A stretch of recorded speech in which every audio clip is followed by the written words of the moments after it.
What's going on, Geminites? It's your boy Gem Mint, and we're here with the new comic book day reviews for Wednesday, August 5th.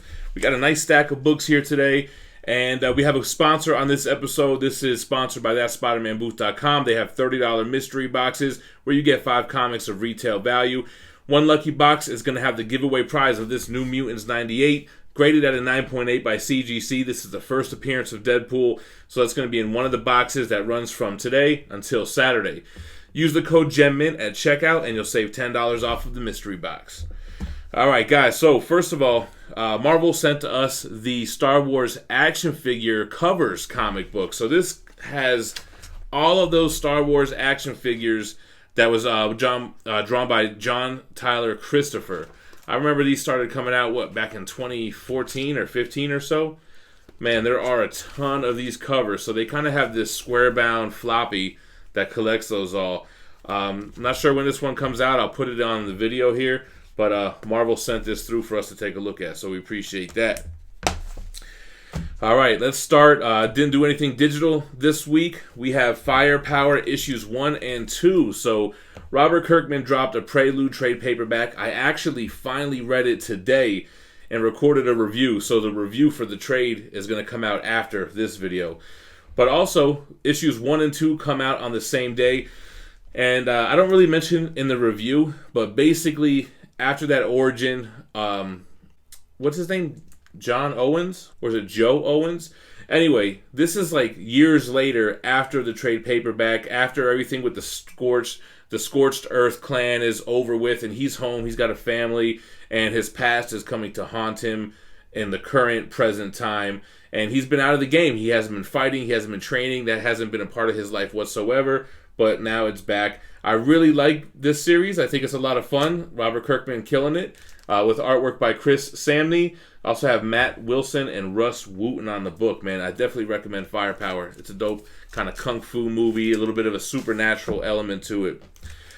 Al Ewing, Dan Slott, Valerio Shahidi, and Marte Garcia on Empire 4. Sorry, I'm just not feeling the Empire run, man. I don't feel like anything really happened here. There is some interesting developments with She-Hulk. I don't know how that's going to really translate into the future for the character, or what the stakes are going to be for that. But, I don't know. It seems like the Hulkling, maybe he's being possessed, but he doesn't really seem to be himself, kind of confirmed at the end by Billy. But otherwise, man, just kind of a boring issue. We got Star Wars issue 5. This is by Sol, Saez, Prianto, and Brown. So, you know what I liked about this issue, and I'm digging the modern Star Wars comics, they really show a ruthless Vader here. Like, if you claim the name Skywalker and you're fronting, like, he's going to straight kill you. Like, you are not to take that name in vain. You are not to pose as Luke Skywalker. There was this guy in the beginning, and Vader, man, struck him down with the chokehold, right? I had to flip through to remember what happened. Yeah, so Luke gets like a vision from the Force to kind of point him in the direction of this Jedi. He feels like he's supposed to go and meet this person, and he does. So there's kind of a little bit of a chase to get him to confront this Jedi, and things don't really go so well when that Jedi realizes that his father is Darth Vader. So kind of interesting little ending here. Always digging the Star Wars books. Al Ewing, Juan Cabal, and Federico Blee on Guardians of the Galaxy issue 5. Man, I feel bad. Like, I'm not feeling Guardians. I think this is going to be my last issue. Just so wordy, so much dialogue. I really never enjoyed anything with Moondragon and Heather or whatever. Like, that stuff has never been interesting to me. It's always just been like this relationship thing, and it's just kind of like, all right, do something else. So even like in the books, like, I don't know if it's Annihilation or War of Kings, but anytime you have those two, it's just super boring. Yeah, I'm kind of done with Guardians. All right, jumping over to the X-Men stuff. We have Giant Size X-Men 1 Phantom X. This is Jonathan Hickman with art by Reese. So all these Giant Size issues have been, a little bit oversized, nothing too crazy, maybe like 30-something pages. This one focuses around Phantom X. I first got introduced into Phantom X during Uncanny X-Force, and then I doubled back and read New X-Men. I've always been a fan of the character, and you're smack dab in the world, no pun intended, in the Phantom X world, where you have the world kind of environment where he was born, and we find out that he has this twin, or maybe he's the twin. They were basically farming these weapons, Weapon 13 and all these creatures with all these different genetic codes, and there happened to be this weird anomaly of the same exact genetic code for these kind of twins. So I don't know if what kind of seed they're planting here for the future with this Phantom X twin, but otherwise, I don't know, just kind of revisiting the world and going forward in these decades and seeing this twin kind of evolve within that environment. I don't really know where they're going with this. I guess you had some AIM features in here, but that was Giant Size Phantom X.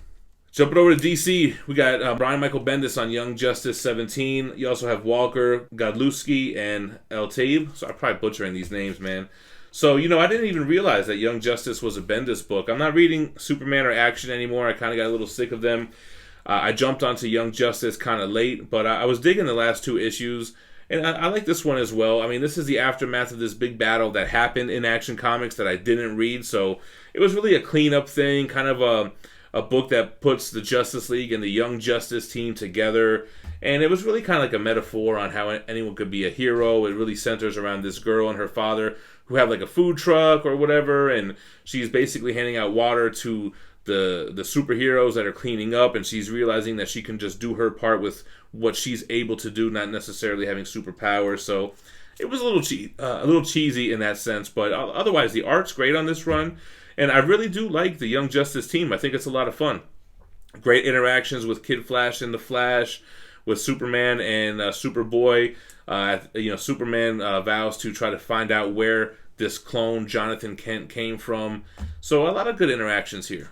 Then we got Justice League. This is the 50th issue, so it's an oversized issue. This is Spurrier, Lopresti, Ryan, and Barron. This wraps up that whole Justice League ruling over this alien civilization that put out a beacon call, a distress call. Very colorful, very flashy scenes in space. I thought that stuff was really fun. And this was also kind of a metaphoric book, but basically we learned that we can't save this race of people. They really need to fight for themselves. And we find out the true villain behind this kind of war and why Batman's acting so funny. And, it ties it all up in a little bow. It doesn't seem like a super important story. It was okay. All right, we got James Taylor and, what is this? Hairsine, Balasini, and Burrito on Deceased Dead Planet 2. You gotta love the Deceased stuff. So fun, so gruesome, so gory. Anything could happen at any time. And, basically we're back on Earth. There was a distress call from Cyborg, who is now just a severed head. And we went back to Earth in the last issue. Wonder Woman's killing people. And now we're finding out that there is potentially a cure for the anti-life equation. So that's what we're trying to figure out here. Amazing stuff with Plastic Man here. I think anyone who's a Plastic Man fan is going to really love this. But it was another exciting issue from the Deceased world. All right, we got Strange Adventures, issue 4. This is by Tom King, Mitch Gerads, and Evan Shaner. Yeah, so I'm realizing I'm really digging this Mr. Terrific character, man. He is on Rand. He's going through the documents, the war documents, and he's trying to, find evidence on Adam Strange. And did he commit war crimes or not? Is he a hero or isn't he? And what's really cool here is they have like this database from the alien planet. I forget how to say their name. It's like with a P or something, Plerix or something like that. But they're not able to decode their language. Nobody has ever tried to do it. They've tried to do it for decades, only to come up with a little bit of a sentence. But Mr. Terrific's like, man, I taught it to myself last night. And he's wanting to go through those videos, not just kind of like the propaganda videos that the government of Ron is providing. He's really getting down to the nitty gritty. So really cool. You have some cool interactions with Adam Strange and Green Lantern and Superman. He's trying to get help from the heroes, but they really can't help him. So he's kind of pissed off at them. He kind of gives them a big FU. But enjoying this run. I really want to double back and read some of the other Tom King runs like Mr. Miracle and Vision and Omega Men that I've heard great things about. I've tried to read here and there, but never really got into them. But reading this makes me want to go back and give those a shot. All right, then we have Batman issue 96, James Tynion the fourth, along with George Jimenez and Maury. So this is the Joker War Part 2. This was a really cool issue, right? So somebody who we thought was dead is not dead, just like I kind of figured. They're back, and I like how they're throwing shots at Punchline. That's pretty funny. But, Batman, Bruce Wayne, he's still kind of trying to get those Punchline toxins out of him. He's kind of going in and out of what's real and what's not.